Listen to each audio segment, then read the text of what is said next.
Hello everyone, I'm Rob Lashley with MMORPG.com. Today I'm joined by Matt Firor, Game Director on Elder Scrolls Online. Hi Matt, how are you doing? Good to be here. I'm doing good. All right, thanks for joining us. So you guys are about 7 weeks post-launch. How are things going? Yeah, things are going well. The service is getting smooth now. We're all getting sleep. We don't have to handhold it now 24 hours a day.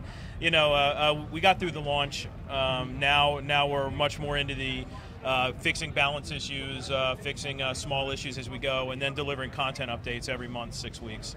So we just did Craglorn, update 1 a couple weeks ago, and then update 2 just hit the playtest server last week, which has Crypto Hearts Veteran Dungeon and a couple of other features. So just expect to see kind of that rollout over the course of the rest of the year, every month, 6 weeks, and every week probably a smaller update, just fixing kind of problems as they arise.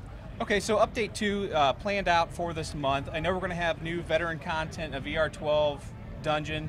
What else? Can you tell us a little bit about that, maybe the story behind it, and what else can we expect with this? Yeah, it's actually interesting. So our veteran dungeons are kind of the next chapter in the story of one of the dungeons that you've experienced while leveling. So Crypto Hearts is, of course, a dungeon that you would have gone through while doing the 1 to 50 game normally.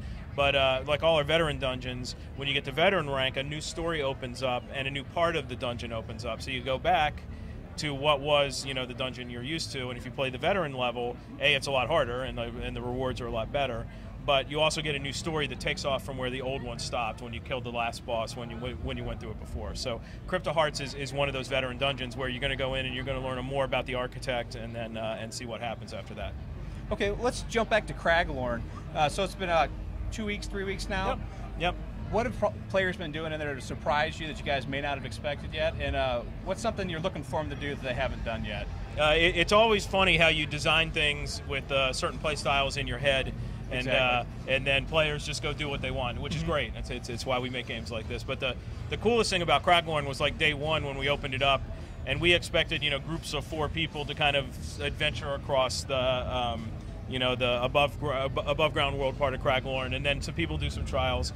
And what happened was, groups of like 20 people just ran across the landscape and killed everything. So it's but it's fun. It's why you do it. It's much harder content. You're going to want to do it in a group.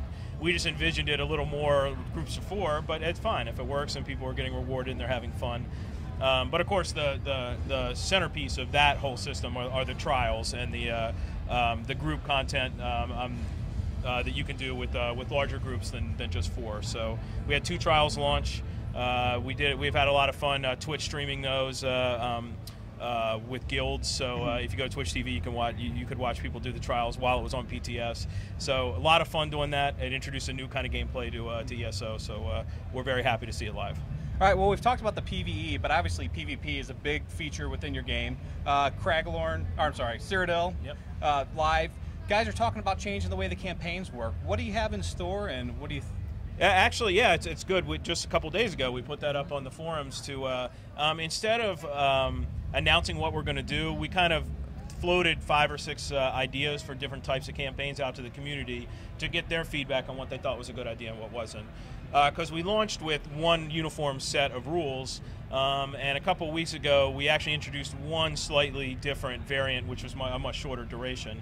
And then we thought, well, what else could we do? And instead of just going in and doing it and then having players play it, we decided to just ask the community what they thought and then get ideas. And the feedback's been overwhelmingly positive on a lot of those ideas. So no promises on when that'll happen, but you should start seeing some of those ideas coming to fruition this summer.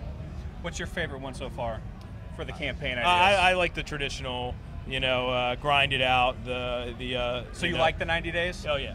I don't dislike the 90 days, but I think it's such an investment for some people that they kind of peter out. They start strong. Yeah. I truly understand why not everyone would like it, but that's more my play style, where I like it where the people that are in it are invested, because you always see the same people all the time. It lasts a long time. You want to hold the keep.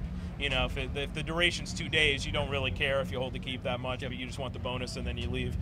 So I like the more long-term strategy side of that. But I understand other players will probably want some different rules. Okay, so we know we got the next update coming relatively soon. After that, what can we expect to see throughout the end of the year? You expect to see much like Update 2. Update 1 was huge because it was a whole new zone with Craglorn. Update 2, which is some content, some new systems, a different change in art because we have now light comes through windows when you go into buildings, which sounds like a little thing, but it looks really cool. Expect to see more like that over the course. So we'll address some issues, we'll introduce some new systems. I think the next one is going to have armor dyeing, so you can actually dye your armor, different colors. So expect systems like that to come online pretty much every month, 6 weeks. All right, well, thanks for your time, Matt. My pleasure.